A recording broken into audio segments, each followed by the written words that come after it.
You're getting ready for a new season as Swedish champions. Where do you feel you stand at the moment when we are in February?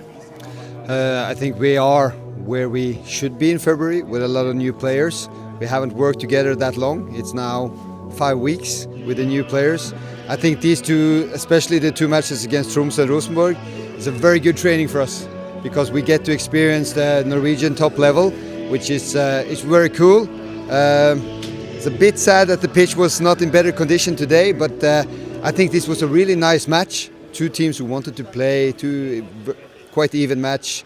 We do a lot of mistakes, but I think it has something to do with the pitch. But a really good match against a good team. So for us, perfect training. How is it to start up again after a season like last year when you become the champions?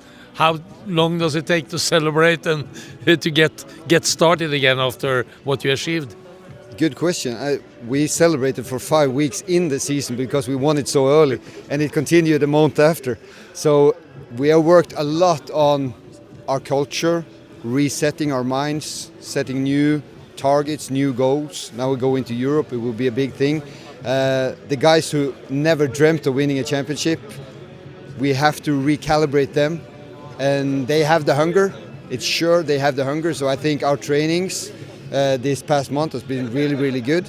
And these matches also help us a lot. How hard will it be to achieve what you did last year? That would be very hard. Everything that could go right went right last season. Every single match that could go our way went our way. So it will be difficult. We have lost some really good players. So we need time. But I think we're going to be a team to be reckoned with this season as well. How is it possible to explain a small team from a small community becoming a champion when we look at all the big clubs in Sweden? I think the big thing for us was consistency. So we worked with the same coaching team, almost the same squad for 2 years.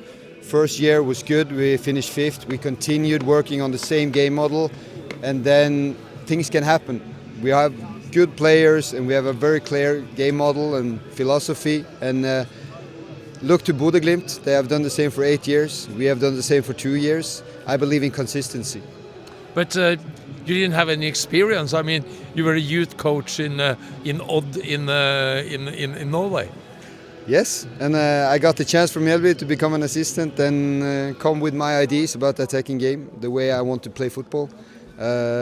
And the head coach gave me a lot of responsibility for the way we played, and I'm very happy to be part of it. And the players love the new way of playing, and sometimes everything comes together. Football, it can happen fast.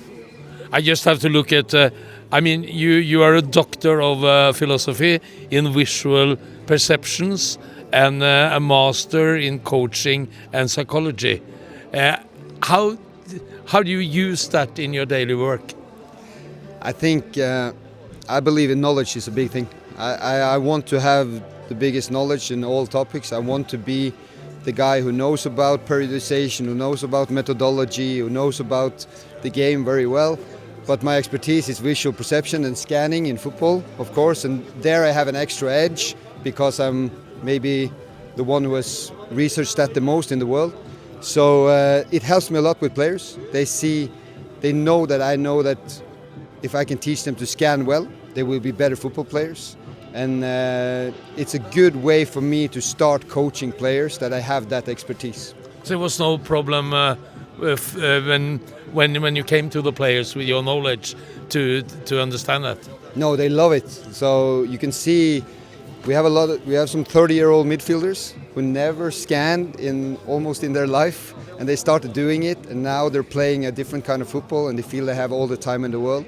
So the players love it, and I love that because they can evolve. When you're 34, 35, you can be so much better at that. You come from a city maybe more known for its trainers than its footballers. But what trainers do you or coaches do you look up to? When I was young, we had Ivar Morten Nordmark was my coach, and we had Dagfinn Rognmo and those guys. But I'm a big Manchester United fan, or I was much bigger. Now I can't see all the matches because I have to watch Swedish football. But Sir Alex Ferguson was the first. I read everything about him. Then of course Pep Guardiola came with his ideas, Bielsa with his ideas. I'm a big stealer. I steal the best ideas and I try to make them mine. And I think that's super important. Yeah. Because it's nothing to invent. I mean, as you say, you can take the best from the best. You take something and then you adjust it. So I'm proud to say that I don't think any team plays exactly like us. Like our system with the way we use our central defenders, it's very different. So we have a very special game model that no other team that I know plays like, and that's very cool. How special was it when Amorim asked you to help him out with analysis? Oh, he's never asked me. I think you're misinformed. Okay. I critiqued Amorim's United on BBC, yeah. So he never came back to you. No. But you had a clear opinion about what he did wrong Yes. when he was a Manchester United manager. Yeah, because they play our system and small adjustments. They could have done it so much better. So I wanted to help with my knowledge of the system, but maybe sometimes now United are winning games. So. Is it easier in a small community to go into a new season? Would it be more difficult in a bigger club who wanted to see the same thing? And what's the pressure like? 100%. If you win the league with one of the Stockholm clubs, AIK, Djurgården, Hammarby, the pressure would be 100% that you have to win again. There's nothing like that in Mjällby. They know that what happened last season was a miracle, almost.